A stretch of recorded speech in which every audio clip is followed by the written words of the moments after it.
So listen, the rumors are true. There is a proven and profitable way to turn your social media accounts into a sales-generating machine for your business, transforming your existing social media strategy from a time-wasting activity into one of the fastest and most effective ways to start generating more leads, more clients, and more sales. And in this video, I'm going to show you 7 of the most effective social media marketing strategies that are working right now, so you can just follow these steps and avoid all of the mistakes that lead most people to failure. So with that said, let's dive straight into one of the most important strategies of all, something I call the Marketing Master Plan. Also, a big thank you to HubSpot for sponsoring this video, but more on that later. The Marketing Master Plan is my secret weapon when it comes to creating effective, high-converting, and ultra-profitable social media marketing strategies. Whether I'm creating a marketing campaign for Meta, Google, Amazon, or a smaller agency client like a plumber, roofer, or dentist. First off, you need to make sure that you're doing the right things in the right place for the right people at the right time. And this is why the first step in the Marketing Master Plan is the model. The model is all about the what, as in, what am I going to offer my market? Or in other words, what is it that you're selling? The key here is to define and clarify exactly what you do and make sure to choose an offer that's going to help you maximize your enjoyment and profitability all at the same time. By keeping your focus squarely on your most important, most relevant, and highest value offer, you avoid confusing and overwhelming people. The fact is that confused customers and confused clients don't buy. So keep the focus on a single offer, one at a time, and keep it clean, clear, and as simple as possible. Okay, next up, market. The market is all about the who, as in who is my ideal customer avatar or ideal client avatar, my perfect target market, the kinds of people that are the best fit for what I have to sell. The fact is you can't sell to everyone, and the more clear and specific you are, the more desirable your offer and your messaging are going to be. More on this later though. Then, once you've got that done, it's time to move on to the next step, the message. The message is all about the why, as in why are they going to care? What problem is my offer helping them solve? And why would they want to work with me instead of my competitors? Now, if you've never thought of this before, these are some tough questions to answer, but fortunately for you, you've already done the hard work of identifying your model and your market. So now all you really need to do is kind of bridge the gap between the two. First, identify what I call your ideal client's miracles and miseries. Their miracles are all of their wants and needs and dreams and goals and desires. Their miseries, on the other hand, are all of their pains and problems and fears and frustrations. Your offer's job, the model in this case, is to help them move away from their miseries and towards their miracles. And your message is how you're going to help communicate how you do that. Okay, next up, media. Media is all about the where and when.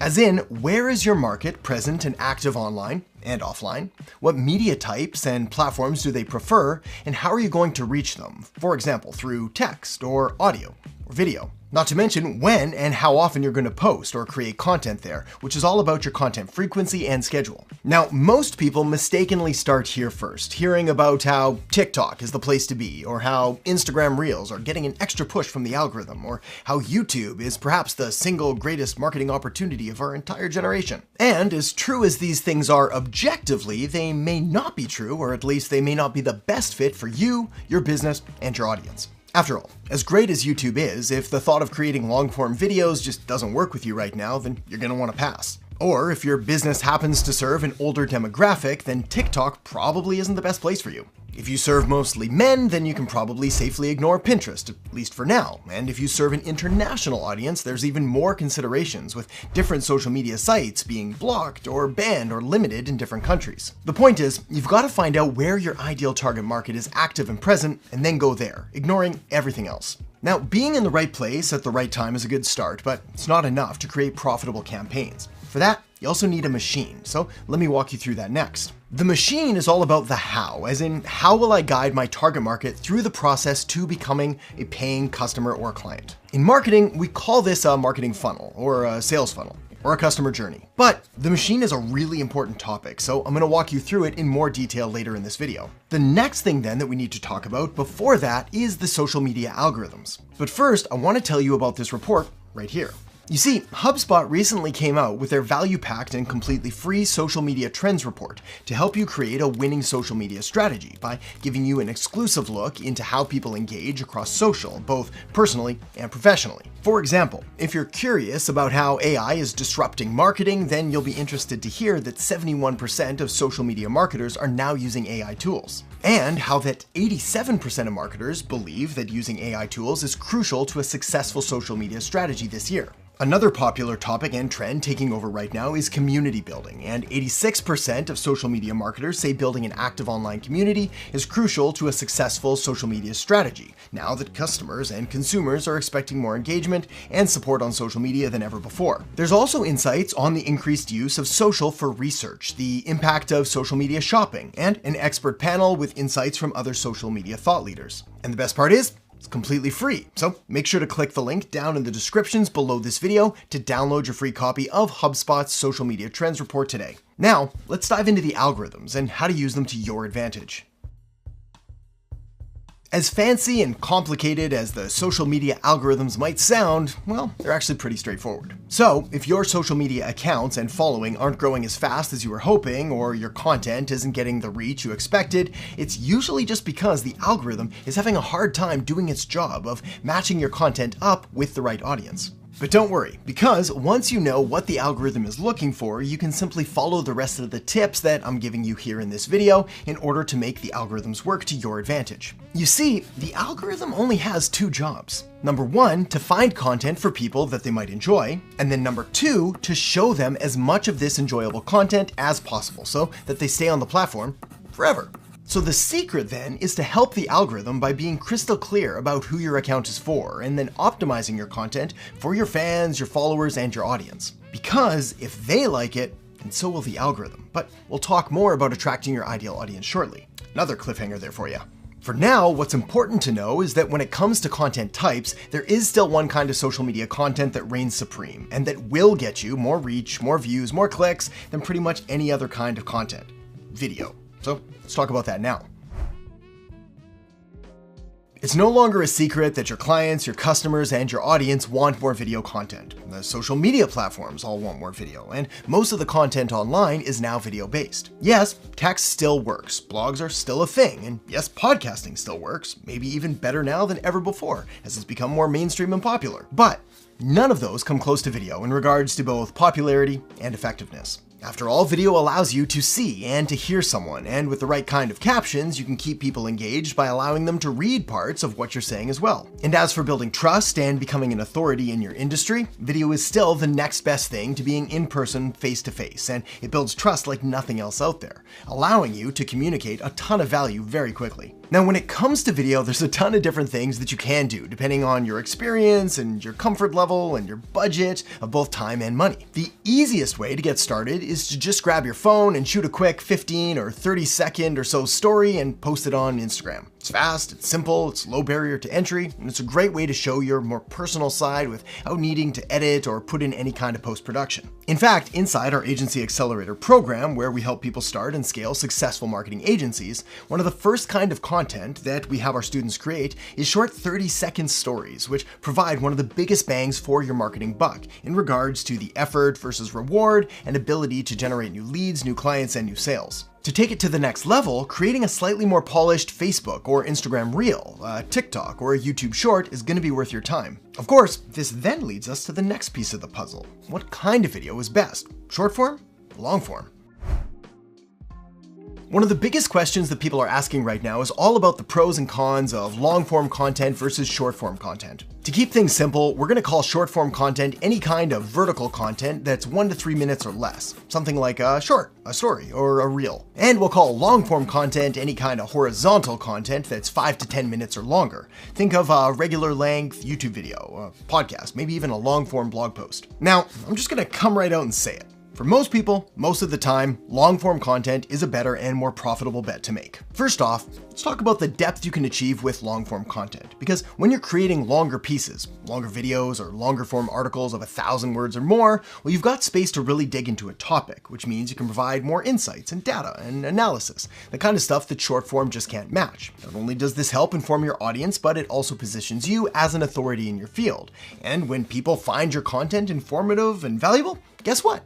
they start trusting you more and coming back for more. Longer form content also tends to rank higher in the search engines, as they usually include more keywords and backlinks and social shares. Plus, longer content keeps readers or viewers on your page or video longer, reducing bounce rates and increasing dwell time, all these fancy nerdy marketer words that basically just send positive signals to the search engines, boosting your site or your video's visibility and helping drive more traffic. Plus, long form content tends to get more shares on social media. When viewers or readers find your content valuable and engaging, they're more likely to share it with their networks. This not only increases your reach, but also enhances your brand's visibility and credibility. And more shares mean more eyes on your content. That's a win-win. Let's not forget about user experience. Providing a thorough, well-researched piece of content means you're answering your audience's questions and addressing their pain points at a much deeper level. When users find all of the info that they need in one place, they're more satisfied, more likely to return. And from a business perspective, long-form content can be an absolute powerhouse for lead generation. Whether you're making detailed guides or white papers, long-form videos, or webinars, well, they often require your audience to provide their contact information in order to access the content.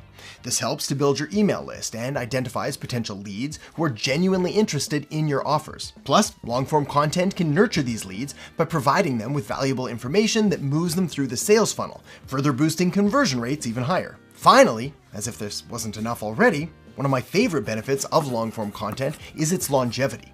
Essentially, by focusing on creating evergreen content, stuff that remains relevant over time, can keep attracting traffic and generating leads long after it's published. Plus, you can also repurpose long-form content into various other formats like blog posts and social media updates and videos and podcasts and infographics. All of this helps to maximize your content marketing efforts and helps you reach a bigger audience at a deeper level. Long story short, bit of a pun there for you. While short-form content is quick and easy to consume, the benefits of long-form content far outweigh the extra time and energy required for this strategy to pay off big time. That said, the next question we need to answer then is, when it comes to making this content, what's more important, quality or quantity? If you've ever read a blog post or listened to a podcast or seen a video on content marketing, then I know you've come across the age-old advice to publish high-quality content on a consistent basis. Everyone says this, even me. And they're not wrong. Quality content on a consistent basis is one of the biggest keys to success in marketing, but it's the end point, not the start.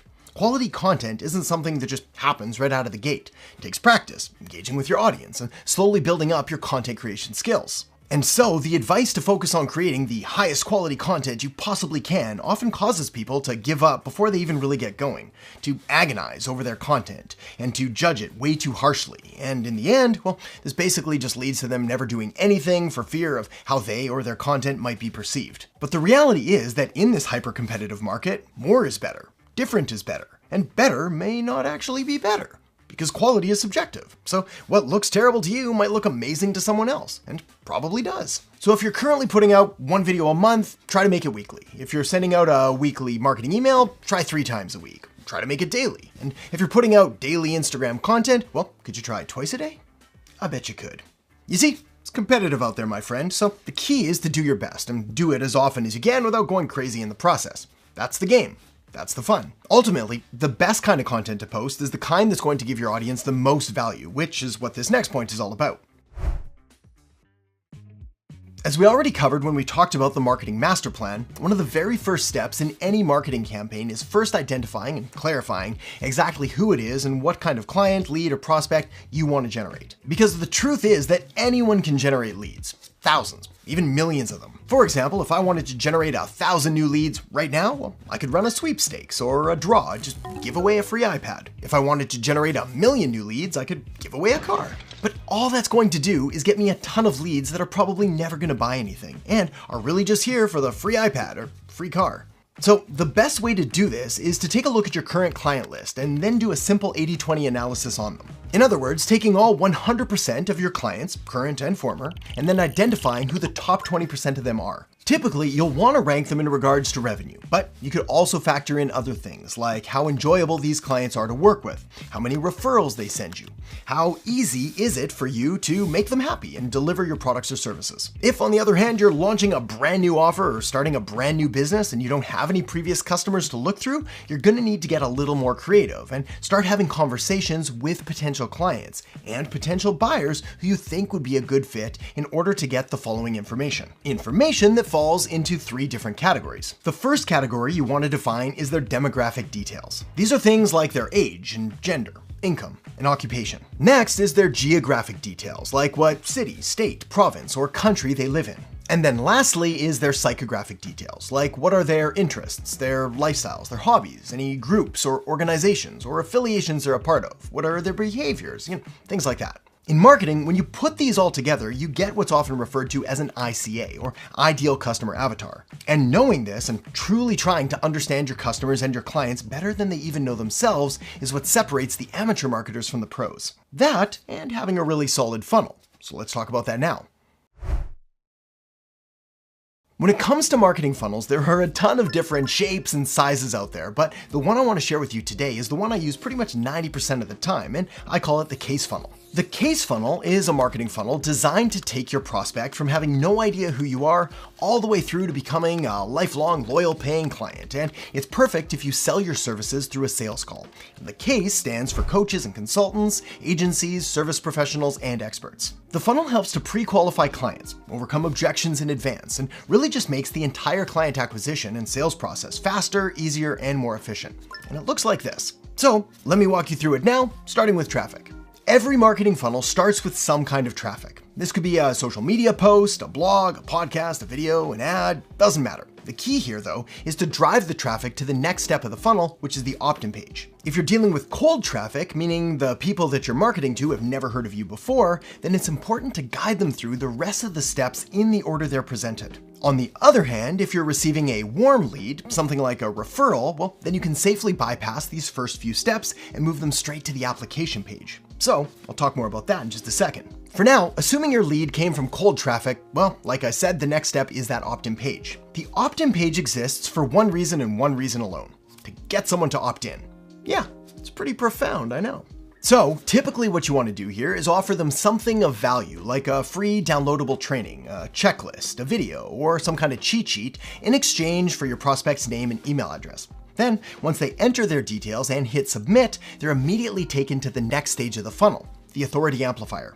It's here in the authority amplifier stage that you want to provide value and establish your credibility and expertise. What works best here is to provide a short training video that helps your prospect with a problem that they have. Now, you don't have to give everything away, but try to provide a quick win and then follow it up with an invitation to apply to your services by clicking a link somewhere on the page. Once they click the link to apply, well, they're then directed to an application form, which is the next step of the funnel. Having an application form for your services is one of the most valuable things that you can do, in that it not only helps you get more information on your potential clients and how you might possibly be able to help them, but it also sets the frame and shows that you are an expert and you're not necessarily willing to work with just anyone who pays you. This is important for both cold traffic and warm traffic. Yes, even your best referrals who come from your best clients should still be requested to fill out an application prior to a call, as it again helps to collect valuable information and also sets the tone that you're not willing to work with just anybody who comes your way. Now, you can review each application manually, or you can leverage automation, as most online form software allows you to redirect them to the next page automatically if the application looks good, or redirect them somewhere else if it looks not so good.